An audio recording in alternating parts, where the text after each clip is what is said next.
Bonjour Stéphanie Ledoux, bienvenue au 25e rendez-vous international du carnet de voyage. Dis-nous comment est-ce qu'on passe d'une carrière scientifique à celle de la vie d'artiste? Euh, Ça a toujours été une vocation. Si tu m'avais demandé dans la cour de récréation ce que je voulais faire, je voulais être dessinatrice. C'est quelque chose que j'ai toujours pratiqué. Je suis passée par des études académiques et scientifiques avec un diplôme d'écologie et même d'agronomie. J'ai travaillé pendant 4 ans comme ingénieur agronome avec toujours cette question de comment j'allais pouvoir continuer à être artiste en croyant que je pourrais en faire un hobby ou quelque chose que je ferais pendant mes vacances. Et puis en fait, je me suis rendu compte pendant la vie salariée que c'était pas j'étais malheureuse si je dessinais pas tous les jours, tout simplement. Ça m'a pris 4 ans en fait de me réorienter et de faire ce grand saut dans le vide, de me lancer dans un métier pour lequel j'avais pas de qualification, pas de réseau, où je connaissais pas les codes. Mais c'est un choix que j'ai pas regretté une seconde de ma vie et Du coup, tu que es je savoure tous les jours. autodidacte? Je suis autodidacte en dessin, ouais. J'ai pas pris de cours de dessin et d'ailleurs je continue à me former aujourd'hui à des techniques que j'aurais aimé étudier dans des écoles d'art. Enfin, je prends des cours de sculpture, j'ai pris un peu des cours de sérigraphie. Je me forme sur le tard à plein de choses. Qu'est-ce que tu viens présenter au festival? Alors, je viens présenter au festival le recueil de 3 ou 4 voyages en Inde que j'ai réalisé ces 3 ou 4 dernières années. Le summum de ces voyages en Inde ayant eu lieu en janvier et février dernier, puisque je suis allée à la Mahakumbh Mela, qui est un méga rassemblement religieux, un pèlerinage hindouiste qui rassemble 400 millions de personnes. 400 millions, ça fait 5 fois la population française, répartis sur un mois. C'est un bain de foule invraisemblable, un bain de spiritualité, pareil, hyper intense. Et puis, c'est un vivier extraordinaire de rencontres, puisque j'ai pu rencontrer tout plein de pèlerins, mais aussi beaucoup de sadhus, des personnages spirituels qui se sont extraits de la vie matérielle pour embrasser un parcours de quête spirituelle. Et c'est ces personnes-là que j'ai rencontrées, interviewées et dessinées et que je montre en partie sur ce stand. Est-ce qu'il y a eu une rencontre marquante? Il y a eu une rencontre marquante puisque c'est une femme sadhou. Je ne savais pas qu'il y avait des femmes sadhou avant de faire ce voyage. Elle est là et elle est là aussi d'ailleurs. Elle s'appelle Sri Dhanalakshmi Nath. Je l'ai rencontrée à Bénarès, la ville sainte, sur les bords du Gange. Elle avait un magnétisme incroyable, aussi bien pour les étrangers qu'on était que pour les pèlerins hindouistes.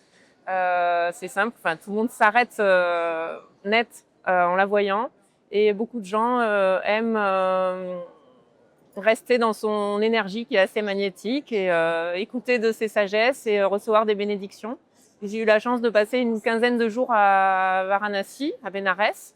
J'ai passé des petits moments un peu tous les jours à être dans son énergie, à interagir avec elle, à discuter et puis à faire des portraits photographiques et dessinés. Et j'essaye de partager un petit peu de son magnétisme ici. Et en parlant de portrait, quelle est ta méthode de travail? Comment on arrive au résultat qui est derrière toi? Alors, ce que je montre ici sur le stand, ce sont surtout des portraits d'atelier. Les portraits originaux, les croquis faits sur place, en fait, je les ai donnés au modèle. Donc, je travaille généralement sur des formats A3, comme ça, sur du papier craft. Et c'est des portraits faits généralement au crayon. Donc, crayon noir, crayon blanc. Et puis, s'il faut, je rajoute quelques couleurs, comme là. Ça met entre un quart d'heure et une demi-heure. Bon, celui-là, je l'ai un petit peu retouché derrière.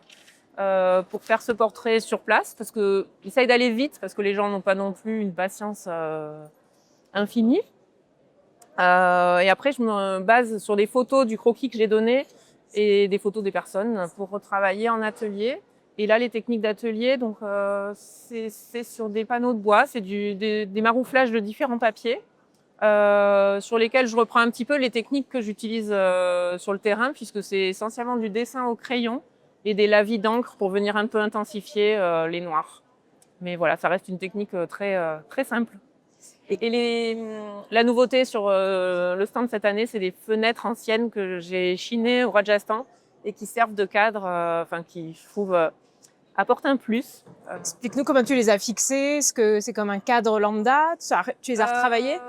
Elles étaient retravaillées par des artisans pour pouvoir servir de cadre. Donc, j'ai eu juste à mettre mes dessins à l'intérieur. Super. Quelle est ton actualité? Alors, je prépare une exposition à Paris, dans le 5e arrondissement, au 12 rue. Dans le 5e arrondissement, l'éphémère galerie, c'est au 12 rue Saint-Victor et ça va être du 27 novembre au 6 décembre. Ouvert tous les jours sauf le dimanche. Qu'est-ce qu'on y verra? On y verra une version augmentée de ce que j'expose ici, puisque là, je suis entre guillemets contrainte par la taille du stand, mais on y verra beaucoup plus de sadhus, beaucoup plus de rencontres indiennes, d'autres cadres fenêtres et voilà. Maintenant, je veux en savoir plus sur tes goûts. Dis-moi, quelle est la grande voyageuse qui t'inspire? Ou le grand voyageur? Je vais pas choisir entre voyageuse et voyageur et je vais faire un doublé et je vais dire que je pense à mes amis Claire et Renaud Marca qui sont parmi les pionniers de ce festival et qui m'ont donné envie de faire ce métier quand j'étais toute jeune et qui sont actuellement en Amérique du Sud où ils font un immense voyage dans un 4x4 aménagé dans lequel ils vivent. Et je trouve que leur mode de vie est particulièrement inspirant et qu'ils savent vraiment se renouveler de voyage en voyage et nous faire rêver. Effectivement, là, ils font Patagonie, Chili. On vous invite vraiment à aller voir leur compte Instagram qui est fabuleux. Ouais. Ils font rêver. Maintenant, à toi de nous faire rêver. Quel est le rêve qu'il te reste à accomplir? J'en ai plein. Il y en a un qui est difficile à accomplir, je pense, mais ça arrivera sans doute un jour. J'aurais aimé rencontrer des peuples amérindiens en Amazonie.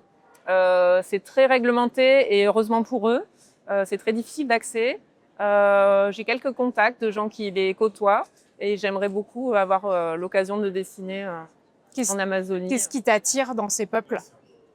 Un rêve d'enfant et d'adolescente. J'ai rêvé sur des reportages, j'ai rêvé sur des magazines, j'ai plein d'images en tête et il